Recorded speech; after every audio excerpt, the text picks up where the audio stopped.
Good morning साथियों, मैं अनुभव आपका स्वागत करता हूं आपके अपने परिवार पर। सभी साथियों को राम राम, राधे राधे। आई होप आप लोग बहुत अच्छे होंगे, घर पर होंगे, स्वस्थ होंगे।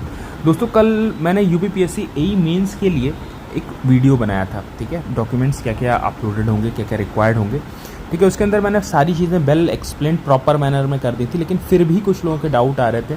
तो मैंने इस वीडियो में, इसके अलावा 2 वीडियो और हैं। ये वीडियो जो है आप लोगों के लिए, जो भी कैंडिडेट्स ओबीसी हैं, जो भी कैंडिडेट एसटी हैं और जो कैंडिडेट एसटी हैं, मतलब रिजर्व कैटेगरी के जो कैंडिडेट्स हैं, उनके लिए ये वीडियो है। बची हुई 2 वीडियो अनरिजर्व कैटेगरी और ईडब्ल्यूएस कैटेगरी का बन चुका है। डिस्क्रिप्शन बॉक्स में लिंक दे दूंगा मैं इनका। सारी वीडियो के अंदर बची हुई 2 का लिंक रहेगा, 2 वीडियोस का। उनको आप लोग देख लीजिएगा, जो डाउट वाले आपके चीज़ें हैं। ठीक, तो इसमें बहुत क्विक चीज़ें बात करेंगे। उससे पहले भाई, आप लोग सबसे ज़्यादा कमेंट आप लोगों की वीडियो से आए हैं। बची हुई वीडियो बस 5 मिनट के अराउंड है। आपकी वीडियो हो सकता है थोड़ा सा लंबी हो जाए, ठीक है, 7 मिनट के आसपास हो जाए।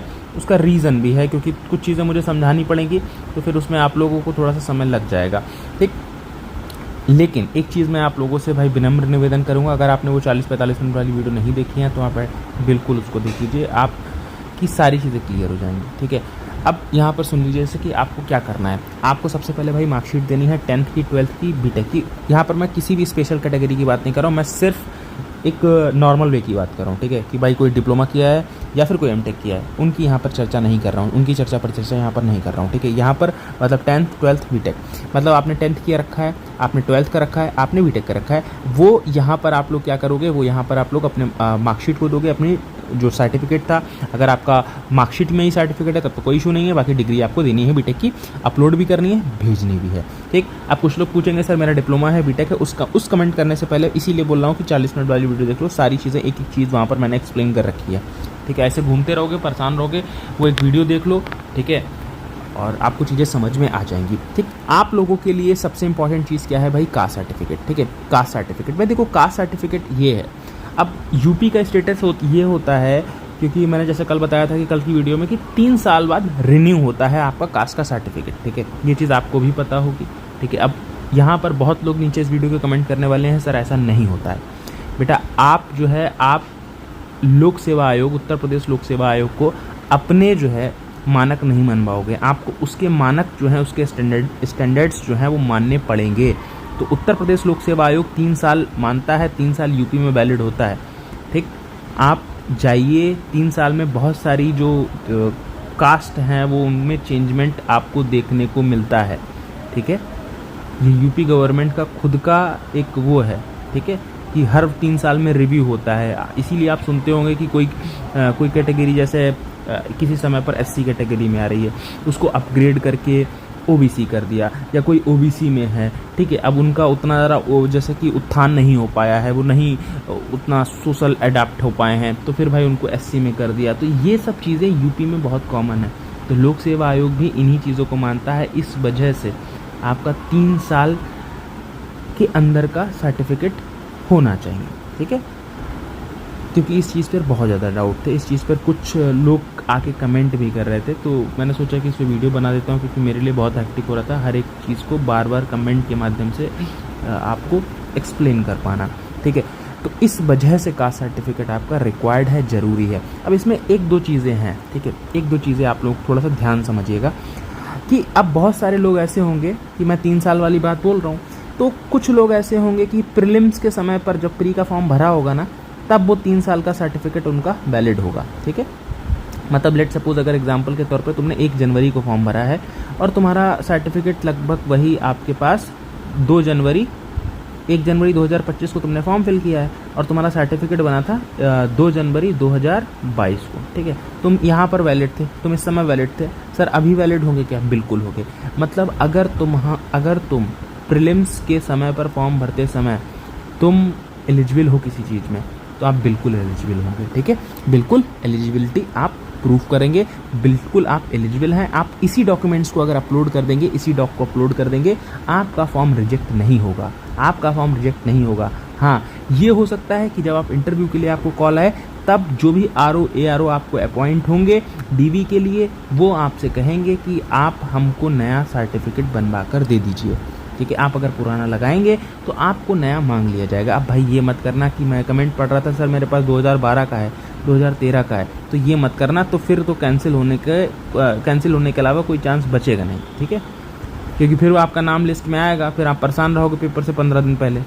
तो इस वजह से मैं ये चीज़ें बता रहा हूँ। बाकी आपकी अपनी चॉइस है, आप कर सकते हैं, क्योंकि कुछ लोग मतलब बोलेंगे भी, ठीक है। तो फिर जिनकी चॉइसेस हैं वो अपनी चॉइसेस कर सकते हैं। अब आती है डोमिसाइल सर्टिफिकेट की बात, ये निवास प्रमाण पत्र की, ये आपके लिए मस्ट है, ठीक है। ये आपके लिए मस्ट है, ठीक है।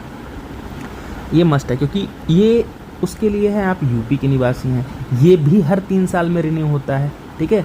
रिन्यूड एवरी 3 ईयर, ठीक है। रिन्यू एवरी 3 ईयर, ये भी आपके पास हर 3 साल में रिन्यू जो है वो होता है। इसलिए जारी दिनांक से 3 साल पहले का नहीं होना चाहिए। और मैं आप लोगों को जैसे कल बताया था कि जब निवास प्रमाण पत्र देखो या फिर आप जो जाति प्रमाण पत्र देखो, ठीक है, वहाँ पर लिखा रहता है कि ये जो है वो 3 साल के लिए वैलिड होता है। इनकम आप लोग इनकम में भी लिखा रहता है कि ये जो प्रमाण पत्र है वो 3 साल के लिए वैलिड होता है, ठीक है। 3 साल के लिए वैध है और निवास जो है वो 3 साल में रिन्यू करना पड़ता है, ठीक है। निवास जो है वो रिन्यू होता है 3 साल में, वो उसी के बेसिस पर आपके पास रिन्यू भी हो जाता है, ठीक। तो अगर मान लो आपके पास प्री के समय पर कोई था निवास, उसमें वैलिड थे, अभी आपके पास नहीं है, अभी तो टाइम भी कम है सर, अब कैसे बनेगा, आप लोग बहुत ये सोच सकते हैं, ठीक है। बन तो फिलहाल 7 दिन में जाता है, लेकिन अगर आप ये सोच रहे हैं कि अभी कैसे बनेगा तो मत बनवाओ, ठीक है। आप उसी को अपलोड कर दो जो प्री के समय पर एलिजिबल था, ठीक। आप बस जाओ, इंटरव्यू दो, इंटरव्यू जब होगा तब आपसे अपडेटेड मांग लिया जाएगा। तो इसमें घबराने की बात बिल्कुल भी नहीं है, ठीक।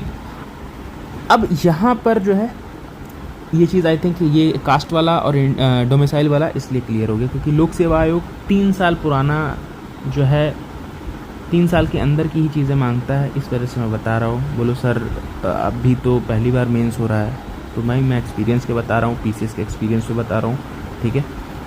जो लोग मुझे जानते हैं वो ये चीज़ जानते होंगे कि मतलब जो मेरे से कनेक्टेड हैं बहुत पर्सनली लेवल पर, ठीक है, बहुत सारे कैंडिडेट्स हैं कनेक्टेड हैं, तो वो ये जानते हैं कि मैं कंटिन्यू जो है वो पीसीएस के इंटरव्यूज़ जो हैं वो अटैम्प्ट करता हूँ, बैठता हूँ पीसीएस के इंटरव्यू में। दैट मीन्स इस वजह से मैं सारी चीज़ें आपको बता पा रहा हूँ अच्छे तरीके से। तो भाई ये जो चीज़ है आप लोग थोड़ा सा इसकी टेक केयर करिएगा। फॉर्म अगर आप गलत डॉक्यूमेंट देंगे, गलत चीज़ भरेंगे तब रिजेक्ट होगा, ठीक है। आप अपने डॉक्यूमेंट सही भरेंगे, आपका फॉर्म रिजेक्ट नहीं होगा, ठीक है। फॉर्म रिजेक्ट आपका नहीं होगा, ठीक। अब ये जो लिखा हुआ है यहाँ पर जो मैं चर्चा करने वाला हूँ इनकम सर्टिफिकेट की, कुछ लोग जैसे ये जो है आपके लोगों के लिए है नहीं, सबसे पहली चीज़, ठीक है, आप लोगों के लिए है नहीं, ये सिर्फ ईडब्ल्यूएस वालों के लिए था, तो ये आप लोगों के लिए नहीं है, ठीक है। नॉट रिक्वायर्ड, ठीक है, नॉट रिक्वायर्ड, मैं इसी वजह से इसको चलो लिख देता हूँ इसे, ठीक है। नॉट रिक्वायर्ड ये ना SC/STs के लिए है ना OBCs के लिए है। लेकिन अब OBCs वाले में, ठीक है, कि आप लोगों में पूछा गया है जैसे creamy layer, non creamy layer, ठीक है, तो भाई आपको वहाँ पर इनकम का प्रूफ नहीं दे रहा। अगर आपके पिताजी की जो भी XYZ अमाउंट, जो भी सैलरी है, ठीक है, आप उस सैलरी को फिल करिए, ठीक है। क्योंकि जैसे बहुत सारे कमेंट्स आए सर मेरे फादर जो है वो गवर्नमेंट जॉब में है, ग्रुप C है। भाई ग्रुप C और ग्रुप V से जो है वो आई थिंक उसमें बहुत फ़र्क नहीं पड़ता, लेकिन आपके पास जो एक्चुअल चीज़ें हैं ना आप उनको बताओगे तो आपको सारी चीज़ें प्रोवाइडेड होंगी, ठीक है। अगर आप वहाँ पर मिस इन्फॉर्म करने की कोशिश करोगे तो फिर आपका फॉर्म रिजेक्ट होगा, ठीक है।